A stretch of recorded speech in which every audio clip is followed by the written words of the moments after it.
como un breviario cultural. En el Antiguo Testamento son libros, por eso se llama primero y segundo de Samuel, primero y segundo de Reyes, primero y segundo de Crónica.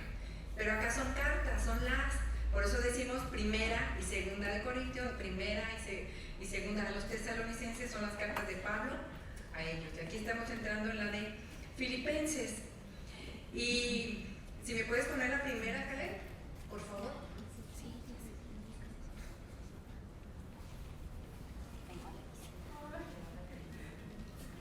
Bueno, se las platico porque ya les habían dado esa hoja. Es la que está ahí con la imagen de Pablo, que está así, que vienen los cuatro. Esa es la primera. Esas son las cuatro partes en las que se va a dividir la carta. La primera, ¿qué dice? No, la primera. El propósito. Y ahí trae un versículo bíblico. ¿Qué dice? Porque para mí el vivir es Cristo y el morir es ganancia. Filipenses 1:21. Ahí les va el reto de esta clase que les quiero lanzar desde este principio. En Filipenses 1:21 dice, porque para mí el morir es Cristo. Pero ahora nos vamos a ir a Filipenses 2:21. A ver si alguien lo encuentra rápido y nos lo lee.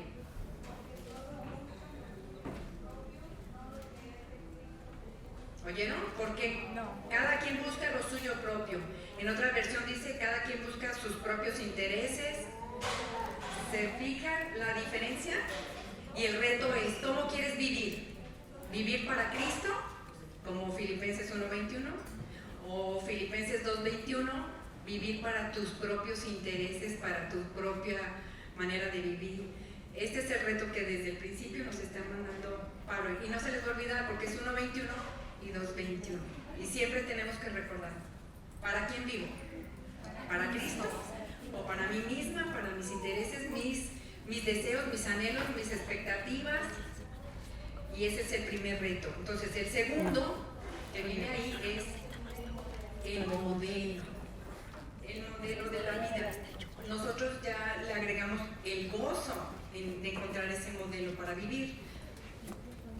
Los propósitos de esta carta, yo les podría decir, el primero es expresarles gratitud por el respaldo que siempre recibieron Pablo recibió de ellos, su aportación, su colaboración, su participación y la ayuda misionera que siempre daban los filipenses a Pablo para que fuera a ir a sembrar más iglesias. Siempre había como esa disposición de los filipenses.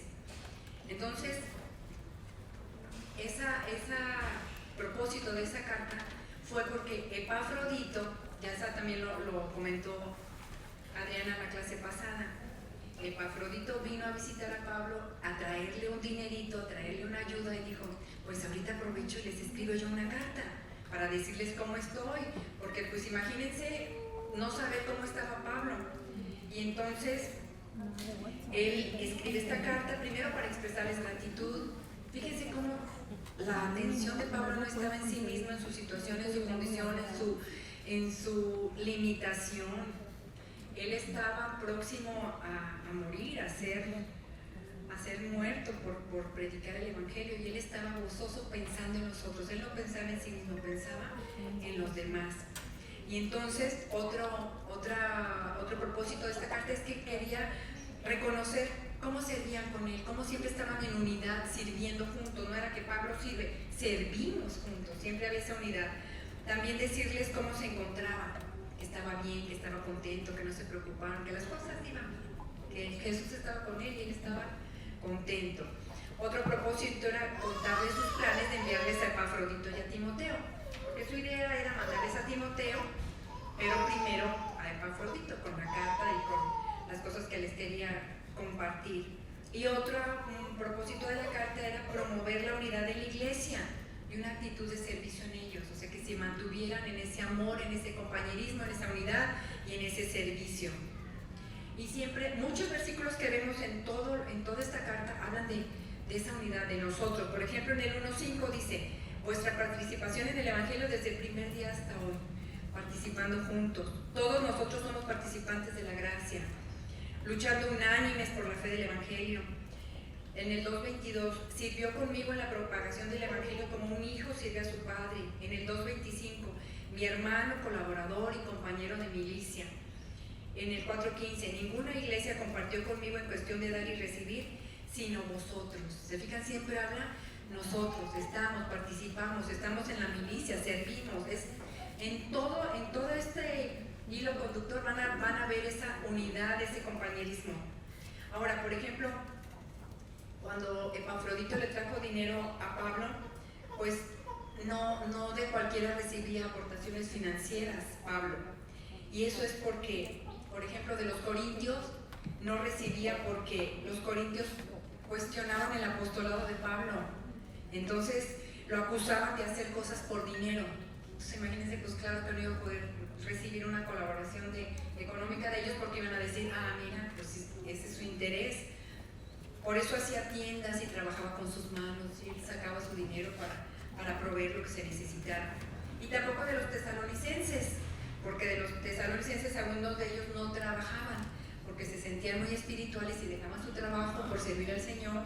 Y entonces Pablo tuvo que, pues como amonestarlos un poco, por ociosos, y les tuvo que decir que el que no trabajara, que no comiera. Entonces imagínense, si les está diciendo eso, pues cómo les va a pedir colaboración, ¿no? Entonces, por eso a los filipenses sí tenían como esa confianza, esa amistad, a ellos sí les pedía o había confianza de decir, oye, necesito esto. Por eso Epafrodito fue y le dio esa aportación financiera. Y entonces había como esa calidez en las relaciones de Pablo con los filipenses. Ahora, las características de esta carta es que identifica particularmente el liderazgo. Aunque estaba dirigida a toda la iglesia, él reconoce que es para... ¿Me puedes poner por favor la 2, Caleb? Ahí están, miren, los propósitos de la carta. Son los que les acabo ya de mencionar. Son los que les mencioné porque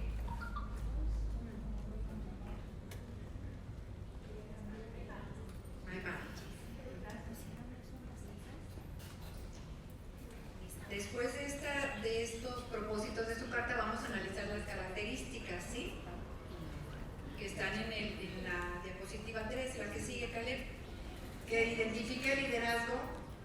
¿Se acuerdan que el saludo de Pablo estaba dirigido a los obispos y los diáconos, reconociendo que había una autoridad en la iglesia, que había una iglesia bien organizada, aunque saludaba a toda la iglesia, pero lo reconocía a ellos?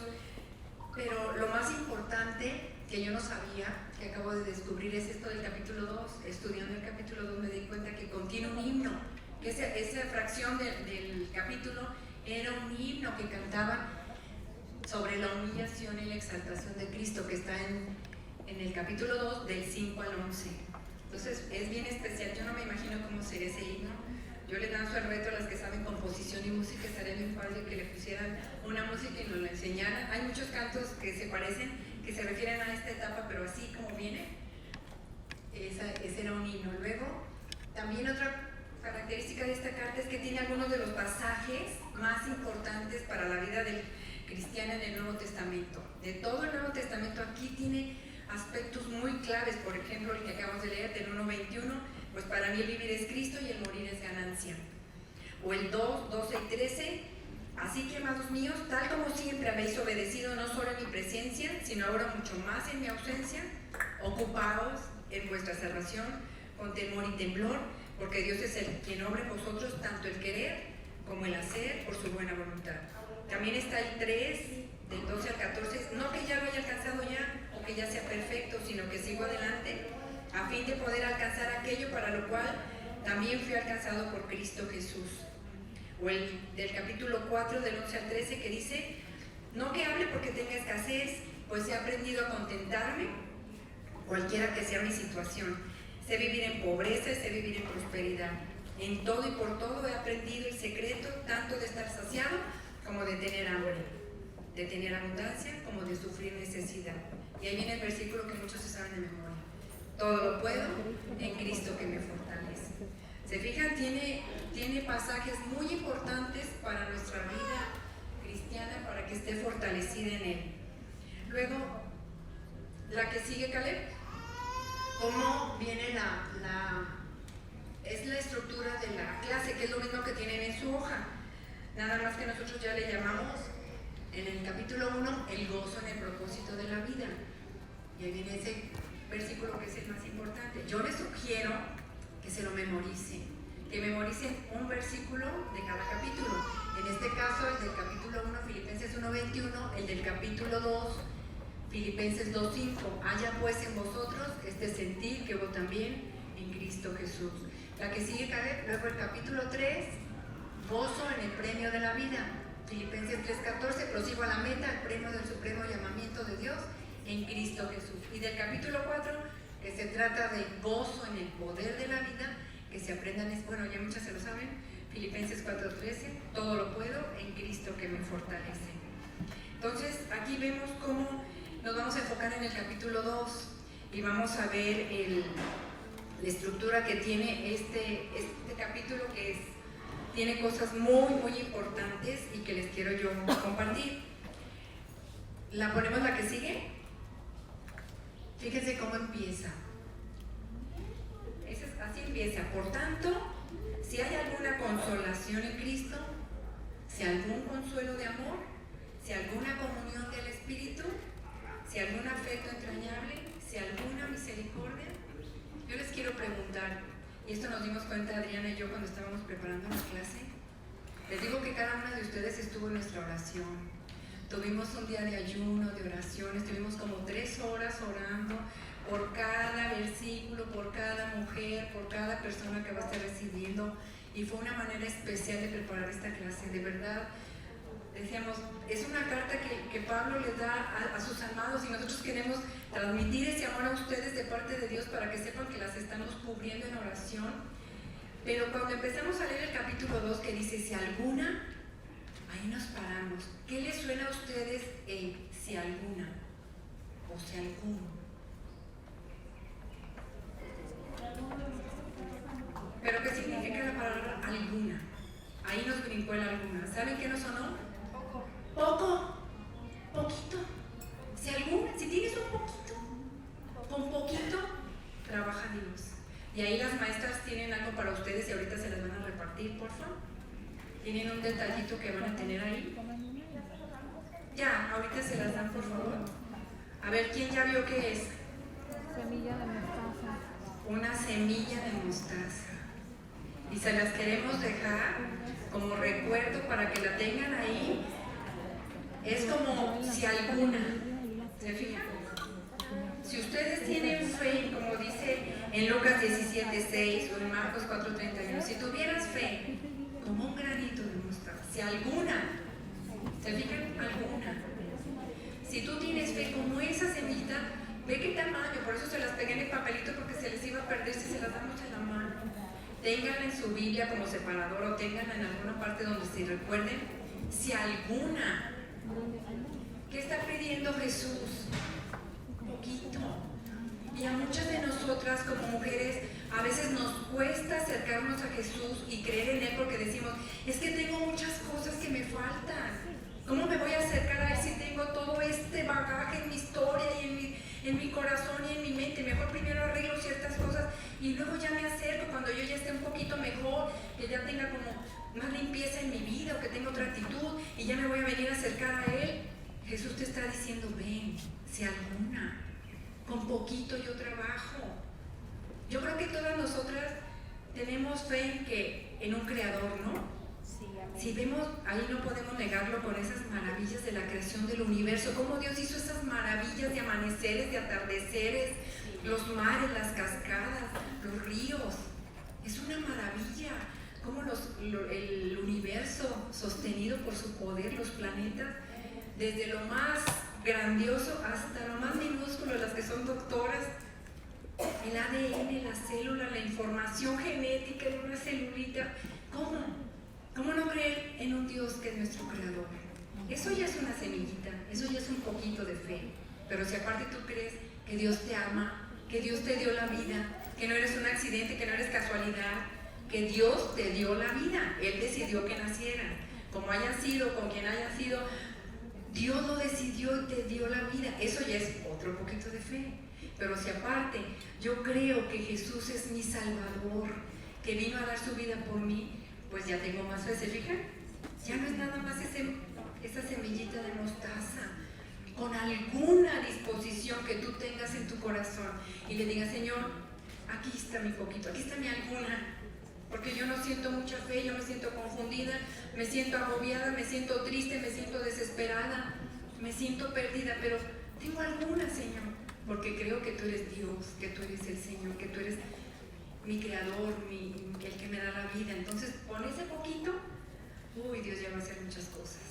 Y eso es lo que quería Pablo. Si alguna, entonces ya dice, completar mi gozo sintiendo lo mismo, teniendo el mismo amor. Si nosotros tenemos alguna, con esa alguna, unidas entre todas, entonces se hace una unidad poderosa en el Señor. Si hay una familia, con ese alguno de cada quien, si hay una iglesia, con ese alguno de cada miembro, vamos a ser familias poderosas, vamos a ser iglesias poderosas, vamos a ser respuesta para el mundo que está tan necesitado y que no lo conoce. Tenemos este privilegio de decir, Señor, aquí está mi alguno, pero quiero creer más en ti, quiero que con este poquito tú trabajes. Y así les decía Pablo a los filipenses, porque quería verlos crecer, le dijo, completen mi gozo, sientan lo mismo. No es que seamos, no, esa unidad no significa uniformidad, que todos pensemos igual, que estemos como robotitos, tú pensando lo mismo. Es una unidad a pesar de la diferencia, en el respeto, en las opiniones, es como lo que tú digas, Señor, es esa unidad en Él, no es como, bueno, es que en mi opinión, y eso se da mucho en la iglesia o en las familias, bueno, es que en mi opinión las cosas deberían hacerse así, y en mi opinión o en mi criterio, tú no deberías portarte así. Sobre todo a los que más amamos somos a los que más estamos acusando y diciendo cómo deberían ser las cosas. En mi opinión, en mi experiencia, que es muy amplia, te voy a decir lo que se tiene que hacer. Pero ya nos ponemos en un plan de señora juez y señora presidenta y señora mandona, todóloga, exigente, renegona, cuando lo que Dios nos dice es unidad, sentir lo mismo. Y ya no se trata lo que yo sienta, lo que tú sientas, se trata lo que Dios quiere, su voluntad, su corazón, conocer el corazón de Dios para nosotras. Y luego, lo que sigue ahí, dice, la que sigue Caleb, dice, este es de lo que se trata el capítulo 2. Gozo en el llamado a una vida consistente con el Evangelio, o sea, tiene que ser una vida congruente. Esto empieza desde el 1.27, porque desde ahí empieza a hablar de que tengan el mismo sentir que Él. Luego dice, del 1 al 11, gozo en el llamado a la unidad basado en el ejemplo de humildad de Jesús. Luego, gozo en el llamado a un testimonio intachable como hijos de Dios, que está en el versículo 12 al 18. Y por último, gozo en el llamado a la imitación de ejemplos como Timoteo y Epafrodito. Eso está del 19 al 30. Esta es como la estructura del capítulo 2. Y si vemos en el versículo 3, dice, nada hagáis por contienda o vanagloria, antes bien con humildad, estimando cada uno a los demás como superiores a uno mismo. Está muy fuerte eso. ¿Cómo que voy a considerar a los demás como superiores a mí? ¿Cómo dice? Nada hagas por contienda o por vanagloria. ¿Qué es contienda? Pleito, llevar la contra. Si uno dice negro, yo voy a decir blanco, aunque el otro tenga la razón, pero yo con tal de llevar la contra. Contiendas están siempre poniendo pleito, en contra. Y ahí está diciendo, nada hagas por contienda. Deja la contienda, el pleito, el llevar la contra. O por vanagloria. ¿Qué es vanagloria? No quedar bien. Como presumir, vanagloria. O sea, que te reconozcan, que tú vales mucho y que te alaben y que digan que bien hace las cosas, ¿no? Como alardear, como presumir, o como dicen los niños, te crees la muy, ¿no? Porque estás como muy arriba de todo, porque sientes que todos hacen malas cosas menos tú. Entonces tú estás como con esa vanagloria de yo te voy a decir cómo se hacen las cosas, porque yo sí sé, yo sí camino con Dios, a ti te falta todavía un poco. Y estamos con esa actitud vanagloria. Y aquí está diciendo nada.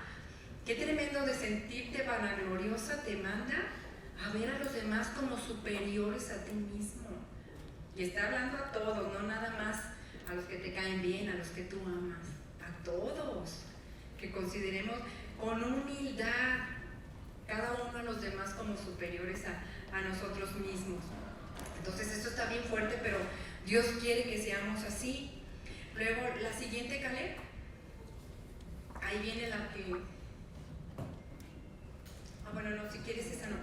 Luego vamos a entrar en el gozo y la unidad que promueve el ejemplo de Cristo, que es ese gozo a una vida consistente con lo que dice Jesús. Y a mí esto es el himno que se me hace más tremendo, como nos dice que Jesús, en este pasaje del 5 al 11, las que son buenas para memorizar y que ya Filipenses 4:13 se les hace pan comido, aviéntense Filipenses 2 del 5 al 11, porque está tremendo. Yo creo que si no hubiera nada en la Biblia y estuviera nada más este pasaje, con eso tenemos suficiente, porque dice: haya pues en vosotros este sentir que hubo también en Cristo Jesús, el cual, siendo en forma de Dios, no estimó el ser igual a Dios como cosa a que aferrarse, fíjense, sino que se despojó a sí mismo, tomando forma de siervo, hecho semejante a los hombres. Y estando en la condición de hombre, se humilló a sí mismo, haciéndose obediente hasta la muerte y muerte de cruz. Por lo cual, Dios también le exaltó hasta lo sumo y le dio un nombre que es sobre todo nombre, para que en el nombre de Jesús se doble toda rodilla de los que están en los cielos y en la tierra y debajo de la tierra, y toda lengua confiese que Jesús es el Señor, para gloria de Dios Padre. Aquí nos estamos dando cuenta que Jesús es lo que dijo ser, hizo lo que dijo que iba a hacer, y es el único camino a Dios. Jesús nos dio, vino no nada más para ser nuestro ejemplo, y a veces lo tomamos como, yo quiero ser como Jesús, pero lo principal que vino a hacer Jesús fue a morir por nosotros, a ponerse en nuestro lugar para pagar ese pecado y para salvarnos de la ira de Dios, porque acuérdense que Dios estaba enojado con la humanidad por el pecado. No es que, bueno, Dios nos perdona porque Él es muy bueno, Él es misericordioso y bondadoso y lo queremos ver como un ancianito bonachón que nos perdona lo que hagamos. No, nos perdona sobre la base del sacrificio de Jesús en la cruz, y a veces estamos muy acostumbradas a verlo. Desde niñas tenemos la imagen de Jesús en la cruz y no valoramos realmente lo que Él vino a hacer. Pero este ejemplo de que siendo igual a Dios, siendo Dios mismo, oiga, Jesús fue el creador, con su palabra, Él dice que era el verbo, con su palabra creó los cielos y la tierra. Ese verbo se encarnó, se humilló, se hizo hombre, se despojó. Ese Dios poderoso, invisible, se hizo visible, se hizo bebé, se despojó, se desprendió de sus privilegios, de toda la gloria que tenía, y lo hizo en forma voluntaria. No es como que el Padre le dijo, ahora te vas, porque es la única manera, está bien, algo. No, Él puso todo su amor en esa obra, y por eso se despojó, y por eso dijo, yo voy. No se vació de sus atributos de Dios. No es como que ya no voy a ser Dios, ahora me voy a hacer hombre. Él tenía el poder de Dios, Él era Dios, pero se vistió de hombre. Me parece que se puso un traje de hombre, se disfrazó de hombre, se puso ese traje, pero no se vació de sus atributos. Y hay muchos pasajes en el Nuevo Testamento donde vemos que no se vació de sus atributos. ¿Se acuerdan de Natanael cuando estaba en la higuera? Que Jesús le dijo, te vi cuando estabas en la higuera, porque Jesús sabía lo que estaba pensando, y Natanael se quedó. ¿Cómo supo? ¿Cómo supo lo que estaba pensando si ni siquiera estaba cerca? ¿O se acuerdan con la samaritana cuando le dijo, tantos maridos has tenido y el que ahorita con el que vives no es tu marido? ¿Cómo le reveló toda su vida si no lo conocía? Él era Dios, Él era el mismo omnipotente, omnisciente, omnipresente, Oigan, él estaba bueno, a mí es una de las cosas que me llama mucho la atención, él era omnipresente, estaba al mismo tiempo en todo lugar, y venirse a estar en un tiempo, en un espacio, ya no podía estar en todo lugar al mismo tiempo. O sea, es una limitación. Yo no me imagino lo que significó para él. Decir como estaba dispuesto a levantarse de su mesa de gloria, donde estaba él en esa mesa celestial, y decir, me voy a dejar de sentar aquí y voy a venir. Y no nada más es esa humillación de que me vine a ser hombre, ¿se fijan? No nada más se hizo hombre de caber en el vientre de una mujer, de nacer en un pesebre, se despojó de su riqueza y pasó pobreza. No solo eso, dice se hizo hombre, pero luego dice, estando en la condición de hombre, luego se hizo siervo. ¿Se acuerdan cuando en la última cena que llega Jesús? No había un siervo, en todas las casas había siervos, y en cuanto llegaba alguien de afuera, ya tenían ahí la palanganita lista, la toalla, para lavarle los pies a los que llegaban de afuera. Era una manera de atenderlos, de servirlos. Siempre había un siervo que hacía eso, y ahí no había nadie, no había siervo. ¿Quién fue el siervo? Él. Él se puso su toalla, tomó su palangana con agüita y les lavó los pies a cada uno. Yo no me imagino qué sintieron los discípulos cuando Jesús hizo eso, pero como tú, siendo el poderoso, lo habían visto sanar enfermos, liberar endemoniados, multiplicar los alimentos, calmar las tormentas, lo vieron que era Dios hecho hombre, porque lo vieron hacer portentos y maravillas. Dicen los evangelios que sanó a todas las personas, a la niña, a la mujer de flujo, a los endemoniados, sanó a todos. Y verlo postrado, lavándoles los pies, él estaba diciendo, vengo a ser su siervo, vengo a servirlos, para mostrarles un corazón de siervo. Por eso Pedro dijo, no, si me vas a limpiar, pues báñame todo, porque quiero tu limpieza. Y eso quiere Jesús, no nada más lavarnos los pies, limpiar nuestro pecado. A eso vino. En esa cruz, con cada gota de su sangre, limpió nuestra maldad, limpió nuestros pecados. Y pecado es todo aquello que va en contra de la voluntad de Dios, todo aquello que Dios diseñó así. Eso significa pecado, errar el blanco. Dios tiene diseñado esto y tú decides hacer otra cosa, eso es pecado. Pues Él lo cargó, los grandes, los chiquitos, los veniales, los no tan malos, todos los pecados los cargó ahí. Y al estar en esa cruz, sintió la ira de su Padre, la ira que debía haber caído sobre nosotros. Él la sintió, la experimentó y supo lo que era estar separado de Dios. Él sabe lo que era estar separado de Él, y por eso Él soportaba ese sufrimiento espantoso. Hay escritores que han dicho que esa muerte en la cruz es como 1000 muertes, porque es una agonía y un sufrimiento. Los que son médicos han hecho un detalle de lo que es ese sufrimiento en la cruz. Dicen que es como 1000 muertes por la agonía, pero Él estaba ahí, pensando en ti y en mí, sabiendo que si tú y yo creíamos en ese sacrificio, íbamos a tener esa entrada, esa reconciliación con Dios como nuestro Padre. Por eso el velo se rasgó de arriba a abajo, porque la solución la puso Dios, no el hombre. Por eso no es religión, porque la religión es el intento del hombre por acercarse a Dios. La solución es de Dios a nosotros. Y Él vino para hacerse como nosotros, para pagar nuestro pecado y para que tuviéramos esa relación con Dios de Padre. Por eso le podemos decir Padre nuestro. Ahora nos vino a reconciliar con Dios, nos vino a redimir, nos vino a liberar, a sanar, a perdonar. ¿Qué necesitas? ¿Qué necesitas en tu vida? Jesús ya lo pagó en la cruz, y no nada más se hizo hombre, que se hizo una humillación, se hizo siervo, es más humillación. Murió en una cruz, que de verdad el morir en una cruz era una muerte ignominiosa, era una muerte vergonzosa, deshonrosa, era una muerte maldita, porque estaba establecido que era maldito el hombre que muriera en un madero. Se hizo maldito por nosotros, se hizo maldición.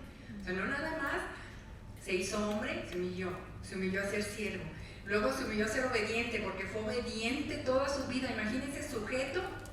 Me llama la atención que siendo el legislador, el que hizo todas las leyes físicas, naturales, las leyes, todo, Él tuvo que cumplir la ley, porque dice la Biblia que Él, nacido de mujer y nacido bajo la ley, Él se sometió a esa ley, se fue obediente a sus padres. Imagínense esa decisión de obedecer. Yo creo que en varios momentos le han de haber dado ganas de mostrar su poder y derribar. Por ejemplo, la tentación, yo digo, ay, al diablo lo hubiera podido derribar en un momento y fulminar y decir, te callas. Y sin embargo, él sabía que tenía que cumplir un propósito para salvarte a ti y a mí. Entonces, obedeció. Y él lo dijo todo el tiempo, yo no vengo a hacer mi voluntad ni a hablar mis palabras. Yo hablo lo que el Padre me dice que hable. Yo hago lo que el Padre me dice que haga. Y eso es lo que yo vine a hacer. Por eso Jesús es nuestro modelo. Y por eso hay una frase que me gusta mucho que dice, Él vino a pagar una deuda que no debía, porque yo tenía una deuda que no podía pagar. Entonces, Él vino por amor a la humanidad, por amor a su Padre, por amor a nosotros. Él tuvo esa mente que no miró por lo suyo propio. Entonces, ¿cómo después de saber semejante cosa, cómo me voy a poner yo en ese plan de exigirle a los demás que hagan lo que yo quiero, o que cumplan mis expectativas, o que se porten como yo espero, o que estudien lo que yo espero, que tenemos nuestra lista de requisitos de cómo debe ser un esposo, una suegra, un hijo, una iglesia, y nos sentimos soberbias para exigir a otros, para demandar de otros lo que deben hacer para nosotras, cuando de verdad tenemos que mirar a Jesús. Qué hermosa carta que nos está haciendo ver a Jesús. Todo se trata de Él, no se trata de mí, no se trata de lo que yo quiera.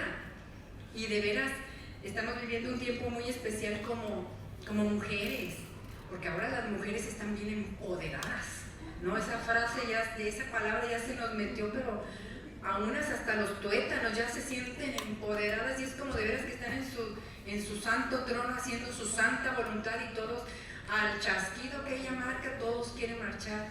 Y Jesús nos está hablando de otra cosa muy diferente. En su camino las cosas se hacen de otra manera, se hacen con humildad, con un espíritu apacible, calmado, dócil, viéndolo a Él. Oye Jesús, si tú hiciste semejante cosa, semejante humillación, semejante rendición, ¿cómo voy yo a ponerme en un plan soberbio y exigir de otros? Lo único que yo quiero, Jesús, es mostrarte este mundo. Y eso es lo que quería Pablo con los filipenses. Pero qué hermosa manera de honrarlo, porque dice que entonces sí, lo exaltó hasta lo sumo. Si antes era Dios, ahora tiene un nombre que antes no tenía. Ahora es un nombre redentor, salvador. Antes era creador, sustentador, poderoso. Ahora es nuestro redentor, nuestro salvador, nuestro pastor. Si Él no hubiera venido, no hubiéramos sabido que era un buen pastor, que su vida dio por las ovejas, que es el camino, la verdad, la vida, que es nuestro sanador, que es Dios hecho hombre, que es Emmanuel. No hubiéramos conocido el poder de Emmanuel, Dios con nosotros.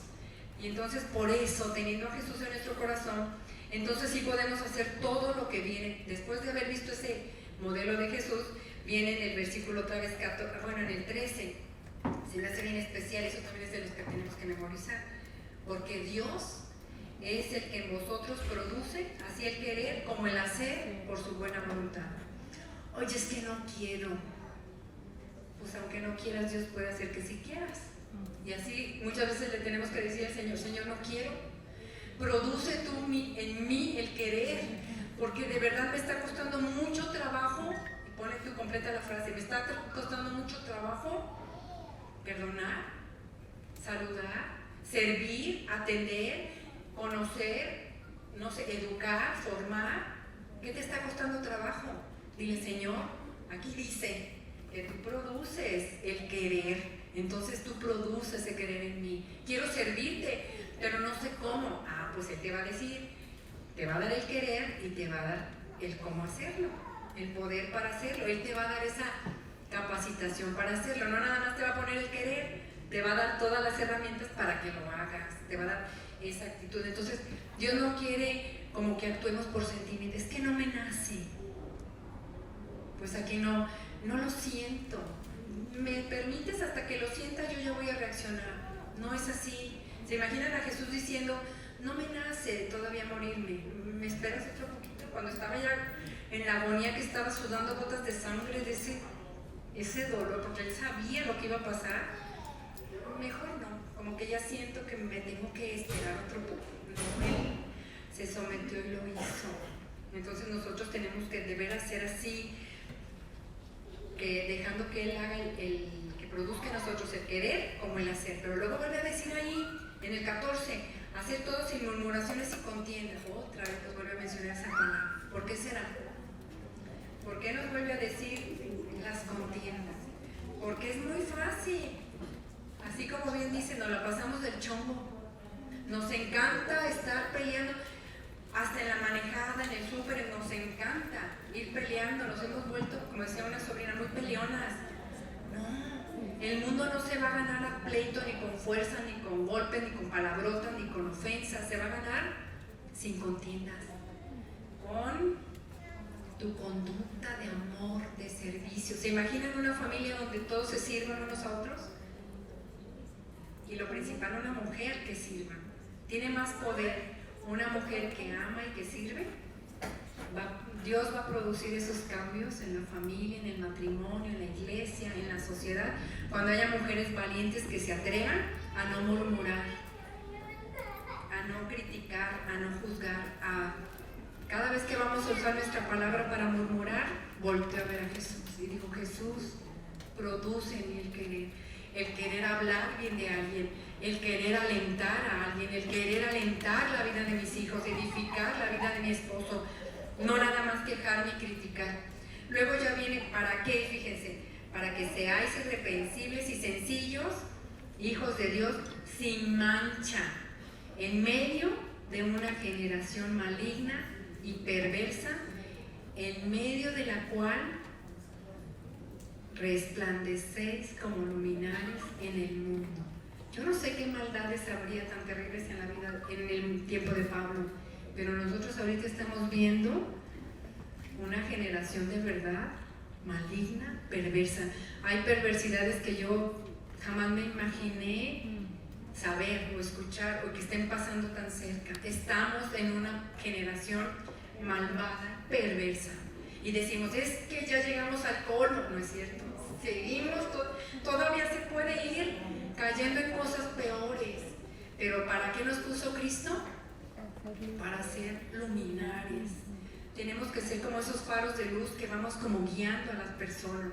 Pero si sigo pensando en mis intereses, en mis carencias, en lo que me falta, es que yo necesito. ¿Dónde está? Me lo merezco. Es que yo soy digna de que me den y yo mimé conmigo todo el tiempo. ¿Cómo van las personas a conocer a Jesús si yo sigo pensando en mí misma y no estoy tomando ese poder de Jesús para ser luz en este mundo? Tengo que ser luz. Dios me puso para ser una luz. A mí me encanta cómo se ven las ciudades desde cuando en un lugar alto, cómo se ven las lucecitas. Así somos nosotros. Tenemos que ser una luz que vaya atrayendo a las personas a Jesús, no alejándonos. Por eso dice que tenemos que tener un testimonio irreprensible, sin mancha. Por eso Jesús no nada más nos lava los pies, nos lava la conciencia, nos lava todo, el corazón, las intenciones, las motivaciones. Le tenemos que decir a Jesús, postrarnos y decir: Jesús, límpiame.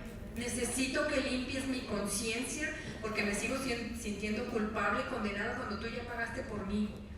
Porque sigo siendo soberbia de decir, es que yo, y sigo poniendo la atención en mí. Límpiame de poner la atención en mí y de sentirme que merezco las cosas o que soy digna. Ayúdame, Jesús, limpia mis anhelos, limpia mis expectativas, limpia mis proyectos, mis planes, porque seguimos diciendo mis planes y así es como oramos. Nos levantamos en la mañana y le damos el pliego petitorio a Dios. Ahí está, fírmamelo, porfa, aprobado, ok, eso voy a hacer.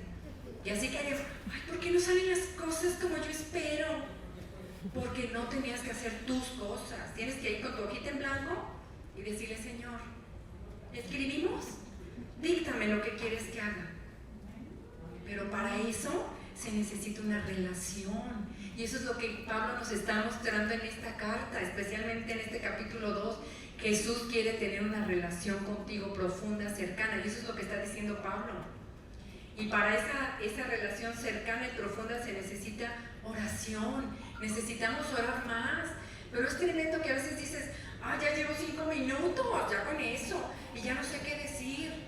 Pues si orabas 5 minutos, ahora vas a orar 10 y vas a decir, Señor, quiero pasar tiempo contigo, quiero poner, oigan, a veces en la pura alabanza de decir, pongo alabanzas y empiezo a alabar al Señor y a ver cómo es Él y lo que hace, me puedo echar una hora adorando y orando y digo, termino y digo, ay, ¿qué le pido? ¿Qué le pides a un Dios que ya hizo todo y que te está demostrando que tiene el control de todas las cosas y que es bueno, que es amoroso, que es misericordioso, que es fiel y que Jesús ya pagó por todo eso que estás pidiendo? Es como si venimos como niñitos así neciecitos que te están jala y jala. ¿Ya me lo das? ¿Ya me lo das? ¿Ya me lo das? Cuando Él desde el principio dice que inclina su oído a nosotros. A mí esa imagen se me hace tan hermosa. Me imagino a Dios poniéndonos así. Inclina su oído. ¿Cómo es inclina su oído? Así. Hijita, a ver, ven. ¿Qué me quieres decir? Ven, acércate.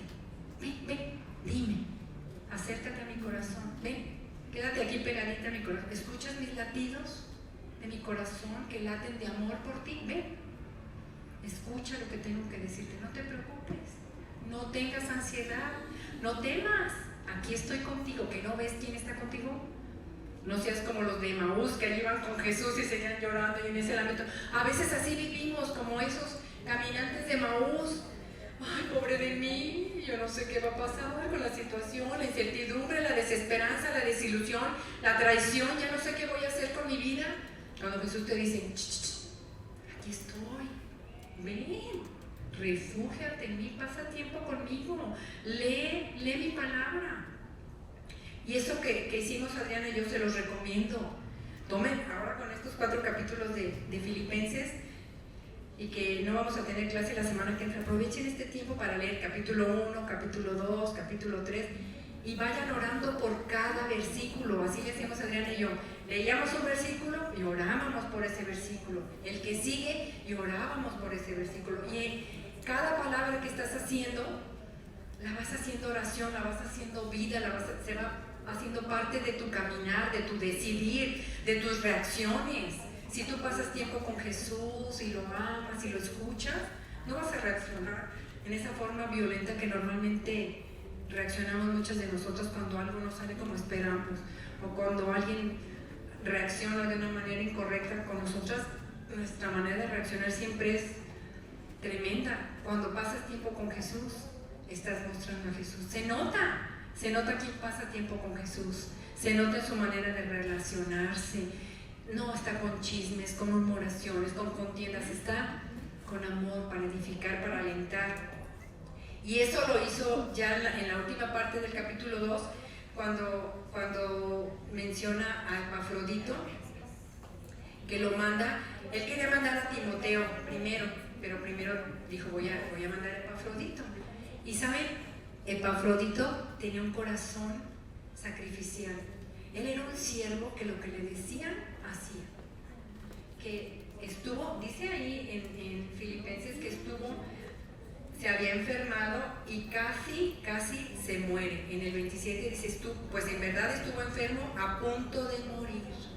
Pero Dios tuvo misericordia de él, y no solamente de él, sino también de mí, para que yo no tuviese tristeza sobre tristeza. Dios lo sanó, hizo un milagro ahí con Epafrodito, pero él era un siervo con un corazón dispuesto a lo que le decían, él hacía. Ve por una carta, voy, lleva esto, lo llevo.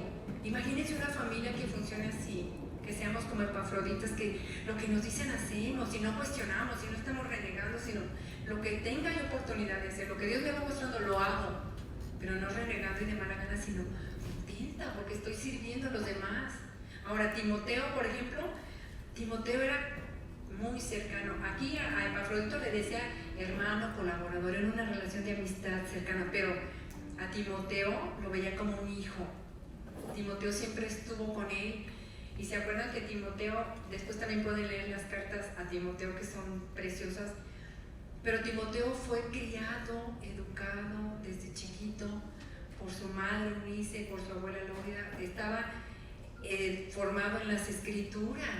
Entonces era un niño, un joven que conocía a Dios, que conocía las escrituras, que tenía fe, que también lo que le decían él hacía. Era un siervo amoroso. También él siempre estaba dispuesto a hacer lo que Pablo le decía, y era porque Cristo vivía en él. Entonces nosotros como mujeres también tenemos que imitar ese ejemplo de Timoteo y de Epafrodito. Y aquí les comento también, por ejemplo, a las mamás de niños pequeños, tenemos que cubrirlas con amor, tenemos que alentarlas. La situación para ellas no está fácil en este mundo. Ahorita ser mamás de niños chiquitos es muy difícil, en un mundo tan amenazante, con tantas cosas en contra, pero aparte con nosotras mismas como mujeres enemigas diciéndoles, ¿cómo? ¿A qué te dedicas? Y las por a formar a mis hijitos. O sea, ¿nomás estás en tu casa?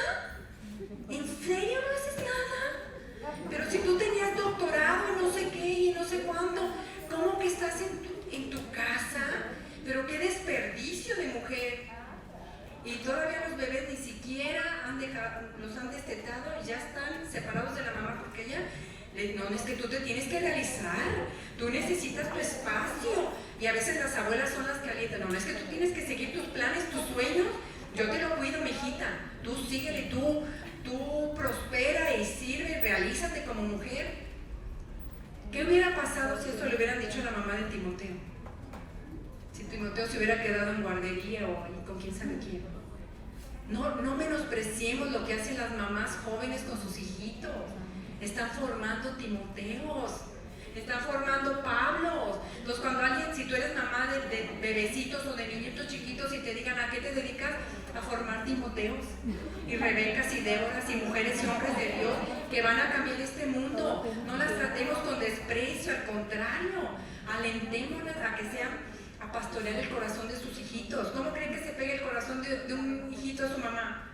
Con la amamantada, el pasar, pero ya me tengo que ir a trabajar, se lo despegan porque ya se tiene que ir a trabajar y ahí le deja la leche que me saqué, están como en esa angustia, en ese acelere y divididas, porque no están diseñadas para eso, estamos diseñadas para pastorear el corazón de nuestros hijitos. Ya habrá un tiempo donde podrás hacer muchas cosas, pero yo les digo, alentemos, nosotros que ya somos abuelas o que estamos ya de más edad, alentemos. Tú ves a una mamá joven en un consultorio, en el súper, casi todas tienen la cara así, con sus bebés y con las bolsas, aliéntala, dale una palabra y dile, qué bueno que eres una mamá, que estás con tu hijito, voy a orar por ti, te bendigo porque estás haciendo algo maravilloso por esta humanidad, estás criando hijitos.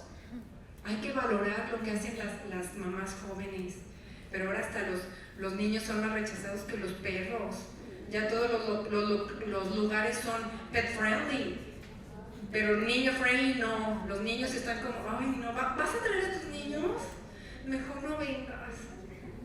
Y los tratamos como, ay, mejor los niños no estén cerca de nosotros. ¿Y qué dijo Jesús? Dejen a los niños venir a mí, déjenlo. De ellos es el reino. A través de ellos quiero yo sembrar mi reino, mis verdades desde que están chiquititos.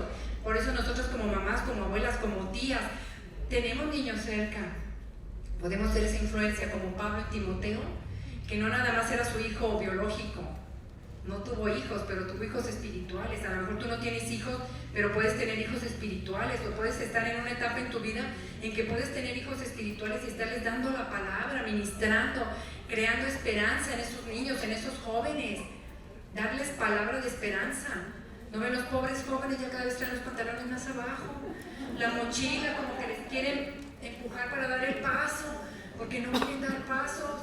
¿Cómo queremos jóvenes entusiastas y triunfadores si les estamos presentando un mundo horrible, sin esperanza? Y aparte diciéndole, no sirves para nada, eres un nini, en vez de decirle, eres un hijo de Dios, eres un hombre poderoso, tienes muchos talentos, habilidades, Dios va a hacer cosas maravillosas en ti, pero estamos diciendo cosas sobre ellos que les van poniendo más cargas, y luego nos sorprendemos que los jóvenes estén suicidando, se estén cortando, estén sufriendo. Tenemos nosotras que conocemos a Jesús, tenemos que ser esas luminarias, tenemos que ser esa luz a quien está sufriendo. Es que yo ya acabé, yo ya eduqué a mis hijos, ya se fueron, yo ya estoy libre.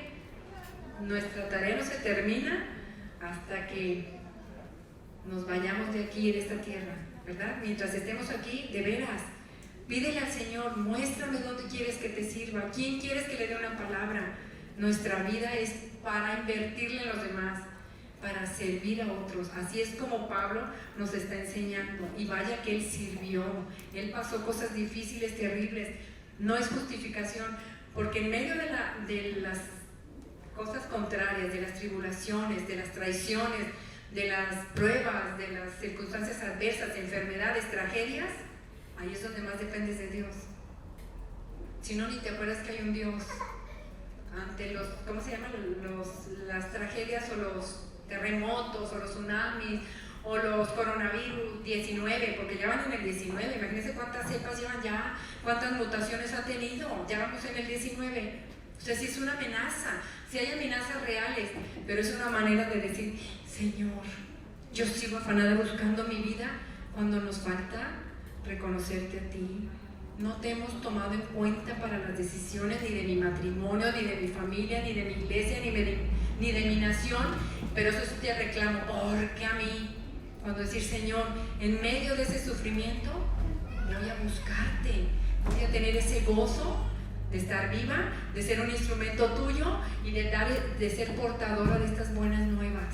Entonces las aliento, las animo, como Pablo. Tenemos a Jesús en nuestro corazón, tenemos el poder de su Espíritu que nos capacita para hacer lo que Él quiere que hagamos. Entonces, váyanse alentadas, váyanse animadas, tienen esa semillita para acordarse, aunque tengan ese poquito, Dios puede hacer muchas cosas grandes y maravillosas, porque esa es su voluntad de nosotros. ¿Está bien? Muy bien, vamos a orar. Gracias, Señor, por tu palabra. Gracias por lo que tú siembras en nosotros, Señor. Gracias porque Pablo nos muestra en esta carta la importancia de una relación profunda contigo, Señor. Yo quiero tener una relación más genuina, más profunda, más cercana, porque en esa relación contigo se van a ahuyentar mis dudas, se van a ahuyentar mis temores, mi incertidumbre, mi dolor, porque voy a verte a ti, Jesús, como el todo de mi vida, como el gozo de mi vida, como el gozo de mi salvación, el gozo de mi sanidad. No importa lo que esté pasando, no importa lo que esté viviendo, yo quiero reflejar el gozo de ser tu hija, de ser tu sierva. Usa mi vida, Señor, como luz en este mundo, en mi hogar, en mi iglesia, en mi nación, porque el mundo necesita, Señor, mujeres que te conozcan y que te reflejen. Gracias por esta palabra tuya, Señor, que ha quedado sembrada en nuestro corazón. Ayúdanos a hacerla viva, a transmitirla y a que transforme nuestro corazón para reflejarte a ti, Jesús. Amén.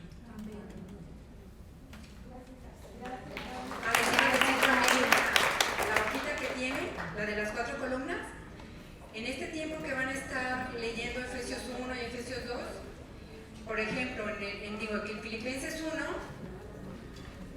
o ahora van a ser el 1 y el 2, que ya lo tienen ahí en la primera columna. ¿Ya vieron qué dice? Ajá, cuando yo leo Filipenses 2, Dios se muestra. En todo esto que vimos hoy, ¿cómo se muestra Dios? ¿Qué vieron? ¿Cómo se mostró Dios en este capítulo 2? Fiel, se mostró como siervo, obediente, amoroso, humilde, compasivo, se muestra como Señor, ¿verdad? ¿Mande? Piadoso, así, eso van a escribir en esa columnita, ¿sí? Ya cuando vean el capítulo 1, bueno, van poniendo el capítulo 1, cómo se muestra Dios. Esta guía es para que ustedes aprendan, no nada más a leer la Biblia y decir, ya lo leí, sino decir, ¿qué me está diciendo? ¿Cómo me está mostrando a Jesús? ¿Cómo me muestra a mí? Porque dice en la siguiente columna, ¿soy? ¿Cómo nos muestra a ti que somos? ¿Qué vieron en lo que vimos hoy? Amada, bendecida, protegida, receptora, cuidada, oyente, gozosa. Luego la que sigue es la columna tengo. ¿Qué dice en este capítulo 2 que tenemos? ¿Qué tenemos? Tenemos salvación, tenemos gracia, tenemos esperanza, paz, fortaleza, confianza, tenemos su espíritu. Ajá, ahí van llenando esa columna todo. Y la última, ¿para qué? Pues yo la más fuerte que vi ahí es para ser nominal en el mundo, para imitar su ejemplo, para compartir el evangelio, para vivir, para bendecir a los demás. Y esa hojita la van a traer llenita Y en el trabajo de mesa ahorita van a comentar qué puso cada uno y qué descubrió cuando leyó ese pasaje, ¿sí? Entonces, en los 4 capítulos vamos a hacer lo mismo. Si se le acaba la hojita, le dicen a la maestra de su mesa y les da más hojitas para que la sigan llenando, ¿les parece? Entonces, ahorita comenten un poquito de lo que escribieron en esta hojita. Muchas gracias.